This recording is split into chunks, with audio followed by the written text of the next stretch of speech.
மறுப்பு இந்த வீடியோவில் உள்ள உள்ளடக்கம் கல்வி மற்றும் தகவல் நோக்கங்களுக்காக மட்டுமே. வணக்கம் நண்பர்களே, M2M திருவுக்கு உங்களை வரவேற்கிறேன்.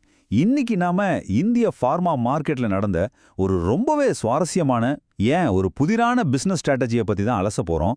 ஒரு நிறுவனம் தன்னோட சூப்பர் ஹிட் ப்ராடக்ட்டுக்கு தானே ஒரு போட்டியாளரை உருவாக்குனா அதுக்கு பின்னால என்ன பெரிய திட்டம் இருக்கும்? வாங்க இந்த கேம் பிளானை நம்ம டீகோட் பண்ணுவோம்.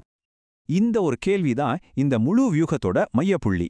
சும்மா யோசிச்சு பாருங்களேன், நீங்க ஒரு பிளாக் பஸ்டர் மருந்த மார்க்கெட்டுக்கு கொண்டு வர்றீங்க, அதுவும் பயங்கரமா விற்பனை ஆகுது. ஆனா அடுத்த நாளே அதே மருந்தை விற்க இன்னொரு கம்பெனிக்கு நீங்களே லைசன்ஸ் கொடுக்குறீங்க. இது என்ன மாதிரியான ஒரு பிசினஸ் மூவ்? இதுல என்ன லாஜிக் இருக்கு? வாங்க இதுக்கான விடையை தான் நம்ம தேட போறோம். இங்க பாருங்க, இது ஏதோ தற்செயலா நடந்த தப்பு கிடையாது. மவுண்ட்ஜாரோ, யூர்பிக் ரெண்டுமே ஒரே மருந்து தான், ஒரே கம்பெனி தயாரிப்பு.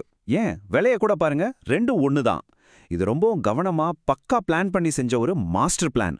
அந்த பிளானுக்கு பின்னால இருக்கிற அந்த ஒரு காரணத்தை தான் நம்ம கண்டுபிடிக்க போறோம்.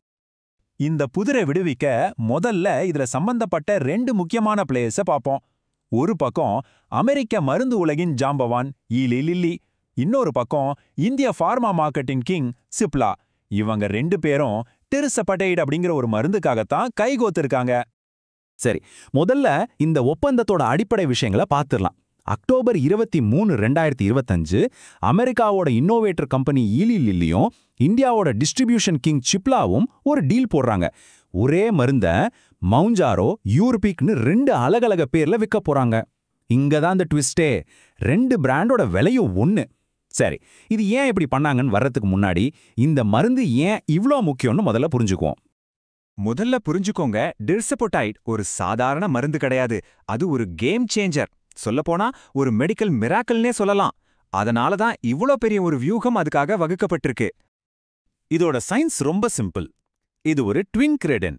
அப்படின்னா என்னன்னா, இது நம்ம உடம்புல இருக்கிற GIP, GLP-1ன்னு ரெண்டு ஹார்மோன் ரிசெப்டர்களை ஒரே நேரத்துல ஆக்டிவேட் பண்ணுது.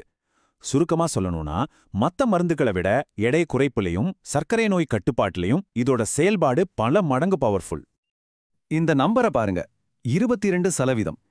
கிளினிக்கல் ட்ரையல்ஸ்ல இந்த மருந்தை பயன்படுத்தினவங்க சராசரியா 22% உடல் எடையை குறைச்சிருக்காங்க. இது எவ்வளோ பெரிய விஷயம்னா, இது கிட்டத்தட்ட ஒரு பேரியாட்ரிக் சர்ஜரிக்கு சமமான ரிசல்ட். ஒரு மாத்திரை மூலியமா இதை சாதிக்கிறது மருத்துவ உலகத்துல ஒரு மிகப்பெரிய மைல்கல். இது மெடிக்கலா மட்டும் இல்ல, பிசினஸ் ரீதியாவும் ஒரு பிளாக் பஸ்டர். பாருங்க, இந்தியால லான்ச் ஆன முதல் 6 மாசத்திலேயே 233 கோடி ரூபாய் விற்பனை. இவ்ளோ காஸ்ட்லியான மருந்துக்கு இந்தியால இவ்ளோ பெரிய மார்க்கெட் இருக்கிறத இது நிரூபிச்சிருக்கு. ஓகே, இப்போ மருந்து எவ்வளவு சக்தி வாய்ந்ததுன்னு நமக்கு தெரியும். அடுத்ததா இந்த ரெண்டு பெரிய நிறுவனங்களும் ஏன் ஒன்னு சேரணுங்கிற அந்த முக்கியமான கேள்விக்கு வருவோம். இந்த கூட்டணி புதுமையையும் சந்தை வீச்சையும் இணைக்கிற ஒரு சரியான ஃபார்முலா மாதிரி. இந்த டேபிள பாத்தீங்கன்னா விஷயம் ரொம்ப சிம்பிளா புரியும்.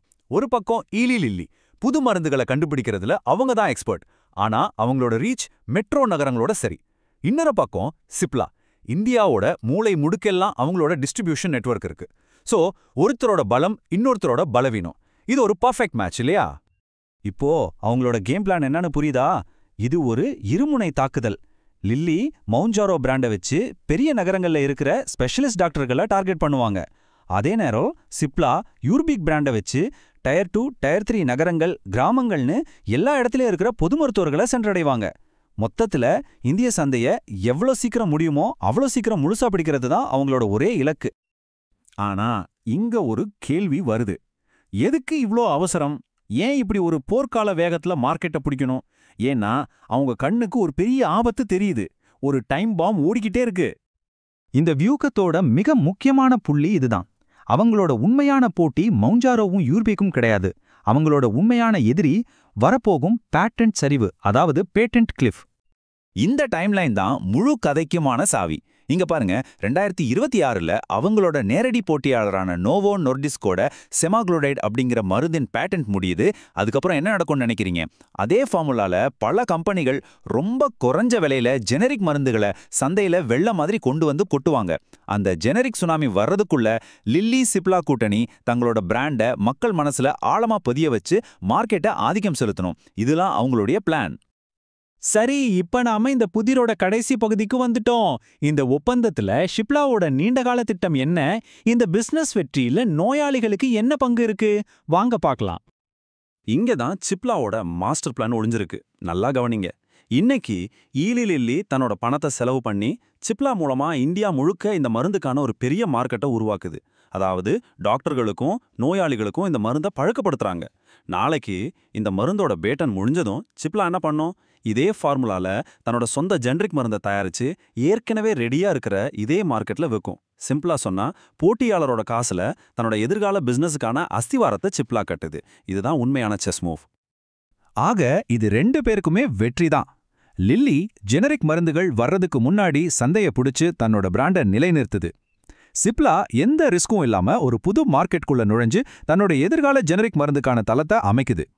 ஆனா இவங்களோட முக்கிய போட்டியாளரான நோவோ நோர்டிஸ்க்கு இது மிகப்பெரிய தலைவலி. ஆனா இந்த வெற்றி கதையில ஒரு தேர்க்கப்படாத கேள்வி இருக்கு. அதுதான் விலை. இந்த மருந்தின் 1 மாதத்துக்கான செலவு சுமார் 27,500 ரூபாய். அப்போ இந்த டீல்ல யாருக்கு லாபம்னு பார்த்தா பிசினஸ்க்கு இது ஒரு பெரிய வெற்றி, சந்தேகமே இல்ல. ஆனா நோயாளிங்க பக்கம் இருந்து யோசிச்சா ஒரு பெரிய கேள்வி இருக்கு. இந்த கூட்டணி மூலமா மருந்து சின்ன ஊர்களுக்கெல்லாம் போய் சேருது. அதாவது ஜியோகிராபிக்கல் ஆக்சஸ் அதிகரிக்குது. ஆனா மாசம் 27,500 ரூபாய் செலவு பண்றது சாதாரண மக்களுக்கு சாத்தியமா? ஃபைனான்ஷியல் ஆக்சஸ், அதாவது நிதி ரீதியான அணுகல் இன்னும் ஒரு பெரிய தடையா அப்படியே தான் இருக்கு. சுருக்கமா சொல்லணும்னா, இது பிரீமியம் சந்தைய பிடிக்கிறதுக்கான ஒரு வேகமான உத்தி. 2வது, 2026ல வரப்போற ஜெனரிக் அலைக்கு எதிரான ஒரு தற்காப்பு நடவடிக்கை. 3வது, இது ஒரு புத்திசாலித்தனமான பிசினஸ் மூவ். ஆனா மருந்து விலையை குறைக்கிற பிரச்சனைக்கு இது எந்த தீர்வையும் கொடுக்கல. அதனால இந்த கேள்வியோட இந்த பகுப்பாய்வை நான் முடிக்கிறேன். இந்த இரட்டை பிராண்ட் வியூகம் ஒரு பிசினஸ் ஜீனியஸோட வெளிப்பாடா, இல்ல மருந்து கிடைக்கிறதுக்கும் அது எல்லா மக்களாலையும் வாங்க முடியறதுக்கும் நடுவுல இருக்கிற பெரிய இடைவெளியை இது அப்பட்டமா காட்டுதா? இது கம்பெனிகளுக்கு மட்டும்தான் வெற்றியா, நோயாளிகளுக்கு இல்லையா? இந்த வியூகத்தை பத்தி நீங்க என்ன நினைக்கிறீங்க? உங்க கருத்துக்களை கீழே கமெண்ட்ஸ்ல சொல்லுங்க. இந்திய பங்கு சந்தை மற்றும் பிசினஸ் உலகத்தோட முக்கியமான செய்திகளை இப்படி எளிமையா தெரிஞ்சுக்க நம்ம சேனலுக்கு மறக்காம சப்ஸ்கிரைப் பண்ணுங்க. மறுப்பு: இந்த வீடியோவில் உள்ள உள்ளடக்கம் கல்வி மற்றும் தகவல் நோக்கங்களுக்காக மட்டுமே. நான் செவியில் பதிவு செய்யப்பட்ட ஆய்வாளர் அல்லது முதலீட்டு ஆலோசகர் அல்ல. எந்த ஒரு முதலீட்டு முடிவுகளையும் எடுப்பதற்கு முன் உங்கள் சொந்த ஆராய்ச்சியை மேற்கொள்ளுங்கள் அல்லது உங்கள் நிதி ஆலோசகரை அணுகவும். இந்த வீடியோ தரகு நிறுவனங்கள் போன்ற 3ஆம் தரப்பு ஆதாரங்களிலிருந்து வரும் செய்திகள் அல்லது கருத்துக்களை புகாரளிக்கலாம். ஆனால் இது அவர்களின் கருத்துக்களுக்கான ஒப்புதல் அல்ல.